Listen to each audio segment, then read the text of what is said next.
હા બોલ ને ભાઈ. પેલા ક્યાં ગયો છો? મહાબલેશ્વર ગયો છું. તો ફોટા સ્ટેટસમાં મૂકવા જરૂરી છે? કેમ આવું બોલે છો? હવે કેમ વાળી? તારા ફોટા જોઈને ખીજાય છે મારી ઘર વાળી.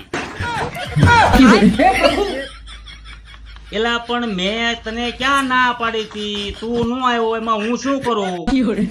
સારું એક કામ કર, હું તારા માટે સતારાના પેંડા લેતો આવું છું, એટલે તું પણ ખુશ અને તારી ઘરવાળી પણ ખુશ. હતાધારના પેંડા નહીં, હતાધારનો પાડો પ્રખ્યાત છે. અરે ડોબા, સતાધાર નહીં, સતારા. સતારા મહાબલેશ્વરની બાજુમાં આવ્યું, એના પેંડા પ્રખ્યાત છે, ઈ લેતો આવીશ એમ કઉ છું. આને કહેવાય દાજા ઉપર ડામ. તને ખબર જ છે કે મને ડાયાબિટીસ છે, એટલે હું કાંઈ હાથો પાડીશ નહીં. અમથેમ તો હારો થાય છે તે.